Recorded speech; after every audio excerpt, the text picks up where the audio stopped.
സുഹൃത്തുക്കളെ, ഈ വാർത്തകൾ കേട്ടോ. ഏ എന്ത് പറ്റി നമ്മുടെ തലമുറക്ക്?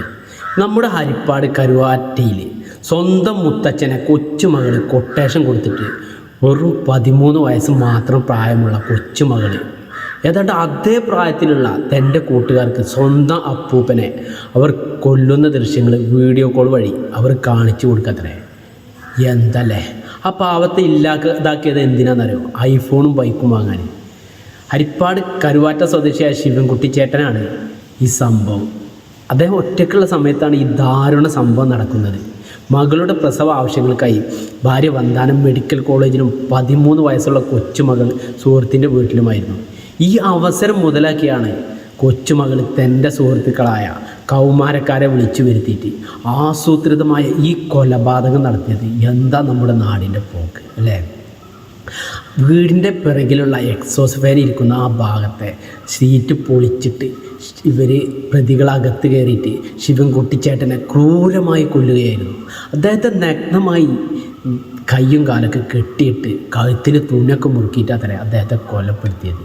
എന്താ വല്ലാത്തൊരവസ്ഥ അല്ലേ? റൂമിലാകെ മുളക് പൊടിയൊക്കെ വിതറുകയും ചെയ്തു. ആ അപ്പൂപ്പൻ്റെ കൈവശമുള്ള സ്വർണവും പണവും ഉണ്ടെന്ന വിവരം കൊച്ചുമകൾ തന്നെയാണ് കൊല്ലത്തുള്ള തൻ്റെ സുഹൃത്തുക്കൾക്ക് കൈമാറിയത്. എന്തല്ലേ നമ്മുടെ കാലഘട്ടം എങ്ങോട്ടാണ് പോകുന്നത്? കൊലപാതകം നടന്നതിൻ്റെ പിറ്റേന്ന് രാവിലെ യാതൊരു ഭാവി വ്യത്യാസം ഒരു കൂസലുമില്ലാതെ വീട്ടിലെത്തിയ ആ കൊച്ചുമകൾ അപ്പൂപ്പനെ കാണാനില്ല എന്ന് നാട്ടുകാരോട് പറയുകയാണ്. തുടർന്ന് പോലീസ് എത്തിയിട്ട് ചോദ്യം ചെയ്തപ്പോഴാണ് എനിക്ക് പരീക്ഷ എഴുതാൻ പോകണം, എനിക്ക് സാധാരണ രീതിയിൽ മറുപടി നൽകിയത്.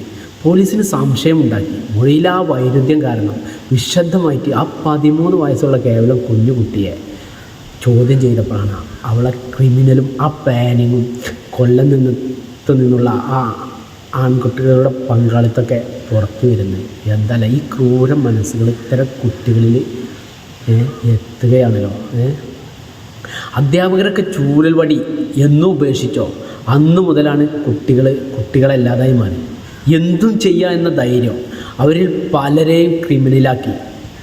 ആ വരും തലമുറയെങ്കിലും നമുക്ക് നേരെ ചൊവ്വയിൽ വളർത്താനും അധ്യാപകർക്ക് വേണ്ട സപ്പോർട്ട് കൊടുക്കാനും രക്ഷിതാക്കളും നമ്മളെല്ലാവരും ശ്രദ്ധിക്കണം. എന്തല്ലേ നമ്മുടെ മക്കളൊക്കെ സ്കൂളിലൊക്കെ ശരിയായ ബോധവൽക്കരണം നടത്തിയേ പറ്റും. എന്നാലേ ഇതിന് തക്കതായ മാറ്റം വരും. എന്തായാലും നമ്മളെ മക്കളൊക്കെ നല്ലവണ്ണം വളർത്തി നല്ലോണം ബോധവൽക്കരണം നടത്തി സ്കൂളിലൊക്കെ ഒരു ചാപ്റ്റർ തന്നെ ഇതിനെ പറ്റിയിട്ട് നമ്മൾ കൊടുക്കണം. എന്നാലേ നമ്മുടെ മക്കൾ വളരും. എന്തായാലും വളരെ വേദനാജനകമായ ഈ നിമിഷത്തിൽ അവരുടെ കുടുംബത്തോടെ ഒത്തുചേരുന്നു.